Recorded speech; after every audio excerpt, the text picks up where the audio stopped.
when someone says they're buying a house, because what you've got to remember, the revenue are now administering this. The Help to Buy ISA is actually administered, I think it's called UKAR. It's the company the government set up to take over some of the building societies and so on that they own, and it administers and looks after these assets, and they're the ones that do it. So it's a big thing for the revenue. And the other thing the revenue have to think about is there's got to be an appeals process, because if they take to do their 25% charge, someone's got the right to appeal. It's not a tax, so they can't go through the tax appeal process, so a whole new appeal process has to be set up. And these are things that haven't been thought about. So, points to consider. One of the first things that struck me, and again, there was a lot of misinformation about what was actually going to happen with the Help to Buy ISA. And the bottom line, what the government says is they're going to continue to be available to November 2019, and they'll be open to new contributions up to 2029. But what they also said on budget day is that you can transfer your Help to Buy balance into your LISA from April 2017. If you do it in that tax year, you'll get your bonus, and it will not be seen as part of your annual subscription. So there's quite an incentive there, because subsequent transfers, and if you do it in subsequent years, it will affect your allowance. So, you know, this is a one-off offer. But the thing that suddenly strikes me, and in the discussions, what they are saying, though, they'll run alongside each other, both paying bonuses. So in theory, if you kept them both open, you can get up to 6,400 in and get your 25% bonus on that. So in certain circumstances, the best thing to do would be to keep them both open.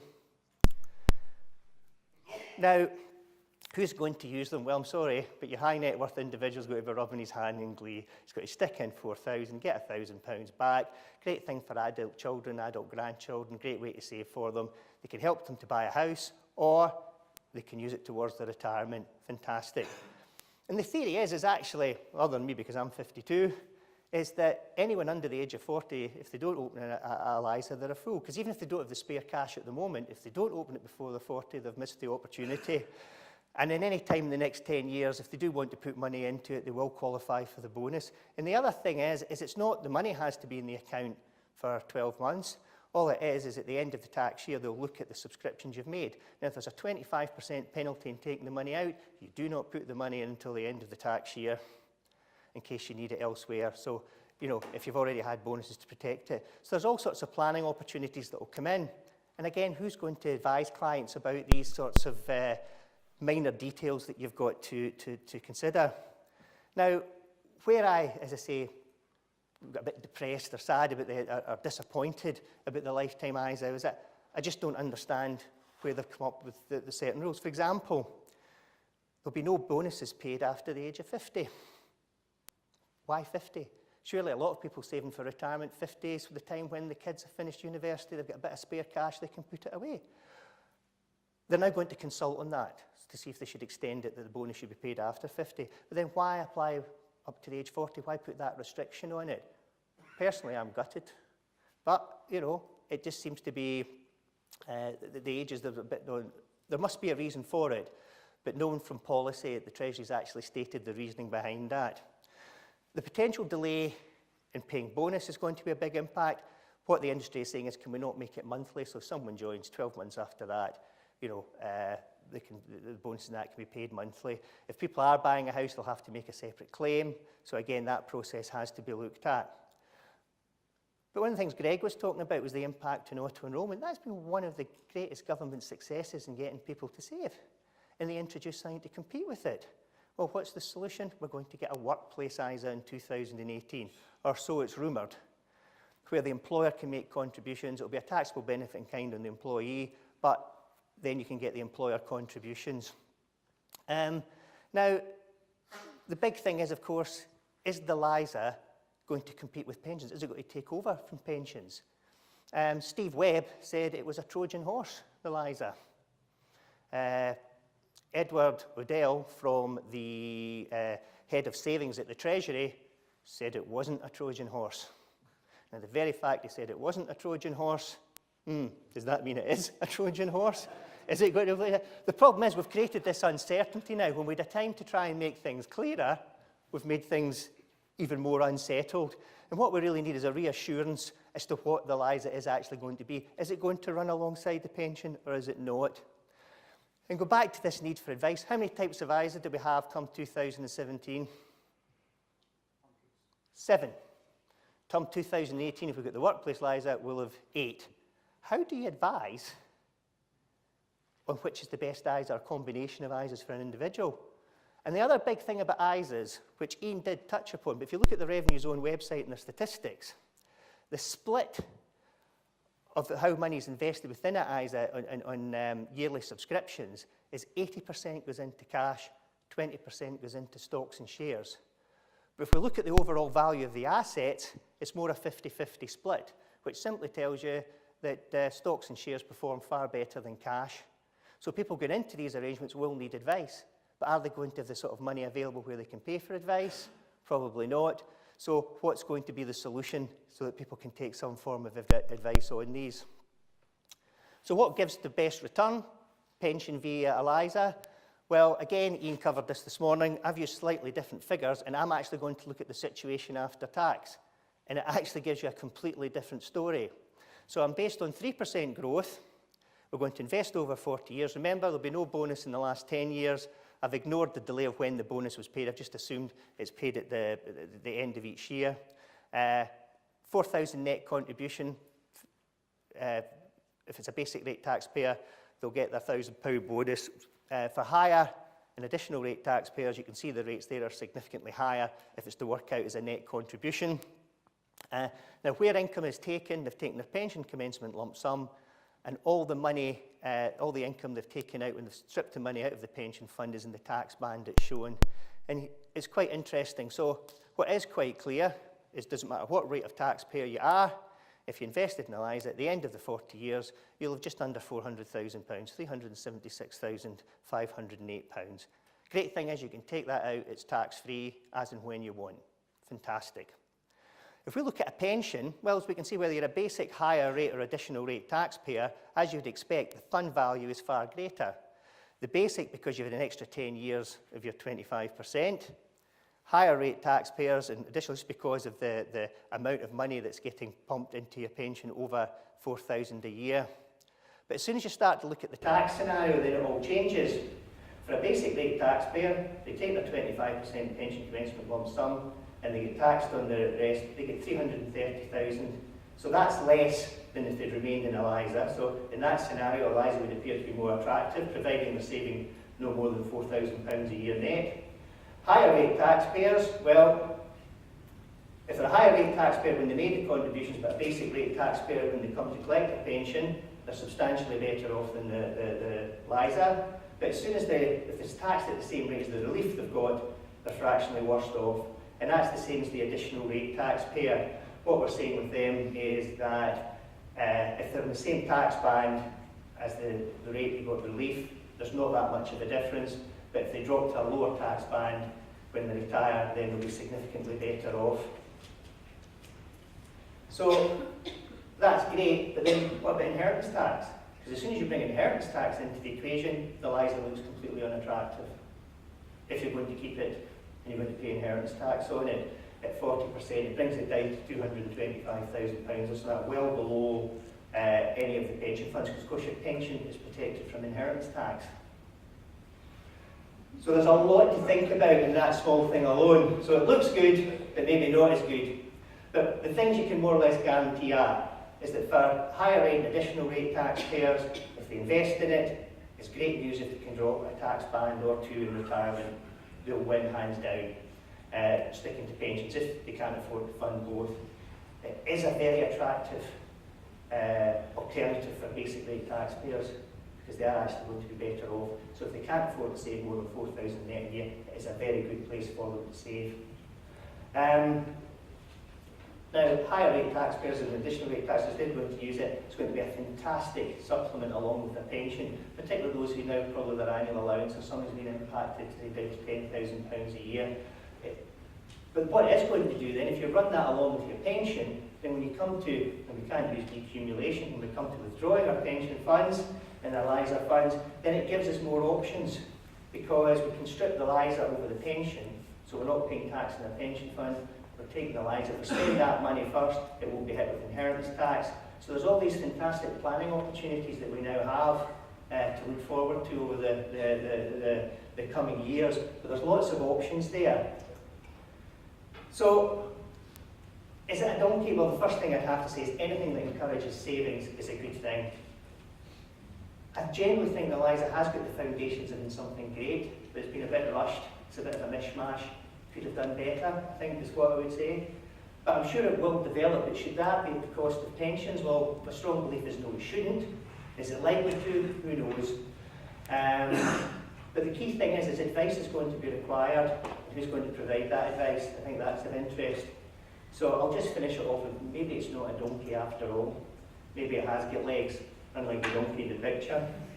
But anyway, second part, the key tax changes. As we know in the budget, we were told that capital gains tax was being reduced 18% to 10% for basic rate taxpayers, and for higher and additional rate taxpayers reduced from 28% to 20%. No one expected that. That came as a complete surprise, and it completely transforms how we look at the taxation of investments and what tax wrappers, if any, do we use. The funny thing is there was someone on from Ernst & Young that morning. He made a prediction. He said the only person ahead was the CGT rate would reduce. And was asked, why do you think that? He says, well, all the buy-to-let people, because the tax rules changing from 2017 onwards, they may not want to continue to hold properties, and it'll give them the ability to sell the properties and pay a lower rate of capital gains tax. So he was half right. The rate was reduced, but of course, for dwelling houses that don't cover for residence relief, they get taxed at the old rates, so 18 and 28%. So, but it was no one expected it, so we didn't even have a chance to try and think about the ramifications. The dividend allowance we have known, spoken about it before. It's just another tax raising part. That's all it is. And quite a harsh one. It'll really hit owner-managed businesses and the likes, and also hit those who've got large dividend portfolios. And the personal savings allowances, it's fairly small amounts, but it still is of interest. Now, first of all, this is based on tax. Okay? I know as advisors you've got to worry about things like risk, and they might influence your decision over tax. And these are just a few of my thoughts and the things that you have to consider as an advisor. But you cannot ignore tax. You may select a poor investment and the performance is not as good, but if you get the tax wrong, the cost can be far greater. So tax is very, very important, and we shouldn't forget about it. But where it lies in the client's overall list of priorities and so on is very important. But this is focused on the tax outlook. So some of the things I'm going to say you might disagree with, but if you look at it from a tax perspective, it's actually very difficult to argue. So what do we do after the no-brainer? So after the person's maxed out their pension contributions, their ISA contributions, and you've looked at their portfolio and you've made the best use you can of the personal savings allowance, the dividend allowance and the capital gains tax exemption, where do you go from there? Well, there's now the big argument with the reduction in capital gains tax is it growth against income? And also there's the argument, is there a place for bonds now in the traditional life bond market? And it does kick up some interesting thoughts. So we'll take the simplest example first. If we have income or gain of £1,000 and all allowances and exemptions have been used, what is the net position after tax? Well, interest is relatively straightforward. Your basic rate taxpayer, you're taxed at 20%, higher rate 40%, additional rate taxpayer 45%. Dividends, well, there's the figures there. It'd be 925, 675 and 619. Now, when you say 925, you think, oh, actually that's better than a capital gain. You have to remember, if it was this time last year, you would have had £1,000 or £111, 11 pence tax credit, so actually you'd have £1,000 of the dividend after taxation. So they are actually worse off. But look at the gains. If you had a £1,000 gain, and all allowances used up, you're talking about £900 if you're a basic rate taxpayer, and if you're a higher or additional rate taxpayer, it's £800.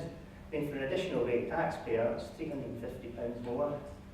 That is a substantial difference. And so therefore, this idea of growth, but there is one major issue. You need a very large portfolio in order to maximise capital gains tax.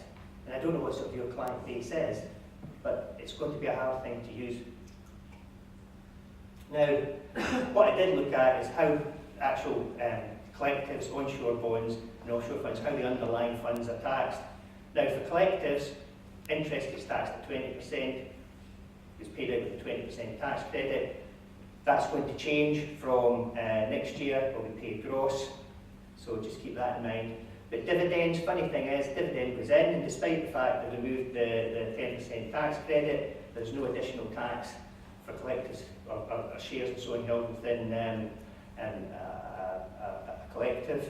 So that's good. And gains, there's no capital gains because the individual, the owner of the investments pays the capital gains when they come to sell it. Onshore bonds, a bit more complex. Generally, income's taxed at 20% or interest is taxed at 20%. They didn't change the way dividends were taxed within a life fund. Now, gains is strange because I've said it's less than 20%. Because first of all, you get indexation in a life fund on your gains. Secondly, whether they're realised gains or it's just deemed gains, they're taxed annually. That gain is then spread over a 7-year period and taxed. So it's very difficult to give an exact figure. It's more an actuarial calculation than an actual tax calculation. All we know is it should be less than 20%. And offshore bonds, well, they look lower, 0% on interest, 0% in dividends, 0% in gains. But of course, the big question is, what happens when the person comes to take the money out? So, and there's only a few more slides to go. But if we look at bonds, the question of collectors, we look at the assumptions. So, someone's got £100,000, they invest it for 10 years, we're going for a growth rate of 3%. I've used the rate of tax on gains within a life fund of 15%, so that's taken into account the indexation and the deferment. It's probably a bit generous, but I think it's fair. Where we've just looked at someone who's saving in collectives, so they're reinvesting their dividends or whatever into the investment, I've adjusted to take into account the actual rate of tax they should pay on it. So I've reduced the amount that's reinvested depending what tax rate they've come into. And all allowances and exemptions have been used, and I've ignored charges. So if we just look purely on the question of gains, then what this slide clearly demonstrates is that the gross value before the client tries to take out any money, the collectives and the onshore bond should be worth the same. The UK bond, because of the way it's taxed, will be worth about £6,000 less. But when it comes to actually then encashing it, well, what you do look, if you look at collectives, because of the new generous CGT exemptions, it's far more generous, you're far better off just actually holding where it's a capital gain in the actual investment because of the low rates of tax that are now applicable. UK bond pays tax at less than 20%, but then of course, if you're a higher rate taxpayer, you've got additional 20% to pay, you've got additional 25% to pay. If you're a higher rate, 20%, if you're additional rate, 25%. And that's higher, so you're paying tax at a considerably higher rate than you would do if it was a pure capital gain. And offshore bonds, well, they don't fare at all well. And that's just simply on the accounts, is that when the gains come out, they are taxed at whatever the person's marginal rate of tax at, 20, 40 or 45%. Now there is the argument, if you had the money in the bond for a very, very long period of time, it may work out. But I ran a couple of examples, and for most scenarios, collectors always come out on top. If we just based it purely on interest at 3%, then you can see the UK bond and the portfolio of collectives comes out more or less the same. Offshore bonds actually comes out slightly better in this instance, but for higher additional rate taxpayers, well, UK bond slightly better, offshore bond marginally better, and holding them directly came out the worst. But it's not really that big a difference, not as compared to the capital gains. But here's the surprising one, and it's dividends. Because of the way new the regime of dividends, and because they haven't changed the way life funds are taxed, a UK bond is the best way to hold dividend income. So if you've got investments that earn you high amounts of dividends, then the best place to keep it would be in a UK bond. So it's quite thought. The offshore bond doesn't perform particularly well, and holding them directly is better. So I thought I'd stick this slide in just for bond lovers, because I have purely looked at the tax. Bonds do have certain advantages. You have 5% tax deferred withdrawals, the ability to assign it over to someone and there not being a tax liability, better financial service compensation scheme protection than a collective. But you've got to remember they do not rebase on death, which a portfolio of collectives would do. Now, very briefly, got to mention the Juice Lobler case. There's a consultation out at the moment because they're reviewing the way gains are taxed. Now, poor Josh Lumber Lola. He came over from Holland, he had a bond, offshore bond, he had just short of £1 million in it, he'd sold his house, borrowed the same amount of money, put it into a bond, came over to the UK, 2 years later decided to cash the bond, one to repay the loan, secondly to give him money to buy his new house. His bond actually had a gain of, I've rounded it up to 50,000, but he had 800,000, no, he had a £400,000 tax liability on it because he took the withdrawals from across the segments and not cashed his house. Now there's been a big case, he lost the first tier because they say, well, you ticked the wrong box, that's tough, there's nothing we can do, the law's quite clear. When it went to appeal, they said it was repugnant, that just because you ticked the wrong box, you were bankrupted. So he has won his case and the government's reviewing it. The good thing is that at the very least they're keeping 5% ruling. They may actually allow you to take all the money out up to your original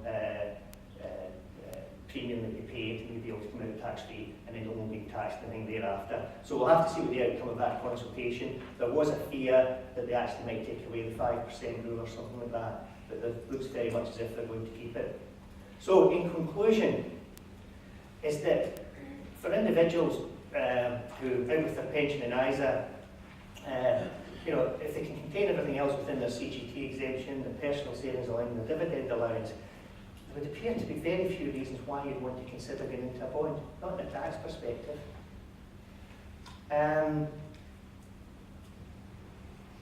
Once your CGT exemption was used up and you'd used your ISA allowance, then the trend was that you looked at going onto a bond. Well, again, that's probably not the case now. Again, you've got to do the number crunching and you've got to look at it, but the reduction in CGT has changed things quite considerably where you've got investments where there'll be a big capital gain. When it comes to dividend income, and probably even for interest for that matter, especially for higher and additional rate taxpayers, an onshore bond is better. The differences aren't as great as it is with the capital gains tax, but again, it's something you have to keep in mind. What you have to do, I'm afraid, is do the number crunching. And I think the position we now find ourselves in is that as well as looking at asset allocation, along with tax wrapper allocation, and when I say tax wrapper allocation, I should probably clarify that by saying we're not really using a tax wrapper because if the rates of capital gains tax are so much lower. There's a lot more that we have to take on board now when we're looking at portfolios and how we hold them. And I think the big winners out of all this will be platforms. Because they will probably have to adapt to the new changes and to give the functionality and so which you advisors will want, but they will be the clear winners. And in closing, I would just like to say that no donkeys were injured in the making of this presentation. So thank you very much for your time, and thank you very much for your attention.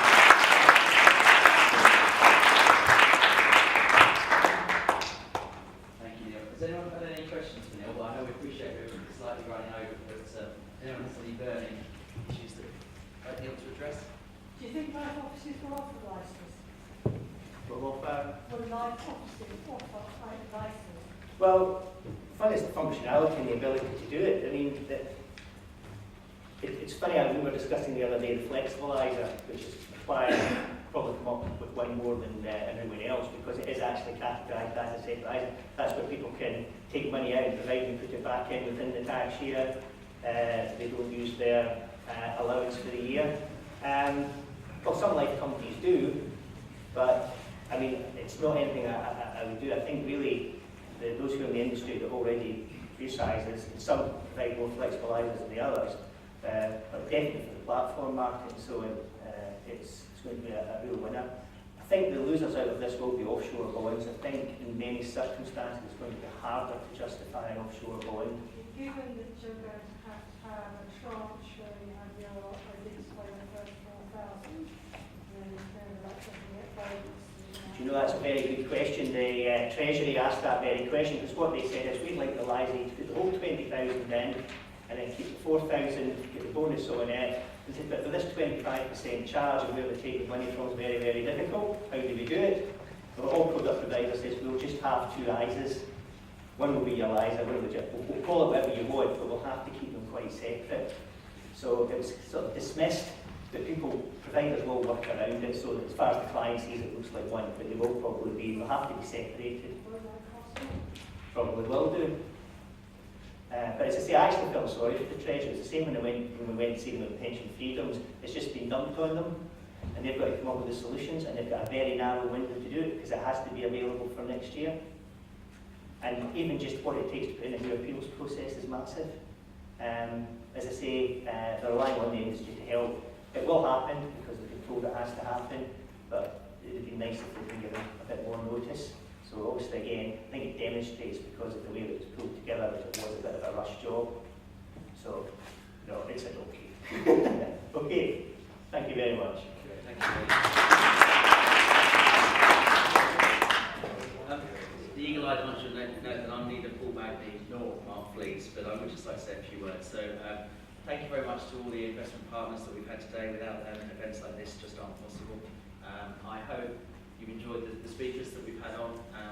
I'm delighted to announce, like Mark Hoss and I haven't been bought by Standard Life either today. There's a little Twitter campaign going on of who's been bought by Standard Life today. I'd also like to thank Mark for hosting today. Thank you, Mark. That's very, very much appreciated. And also the James Hay team that behind the scenes have made this possible. And of course, last but not least, to yourselves for staying, which is great, but also for your support during the day and your support through the year. So feedback sheets, as ever, are greatly appreciated if you could fill those out. Enjoy the rest of your day, and thank you very much for your attendance. Thank you.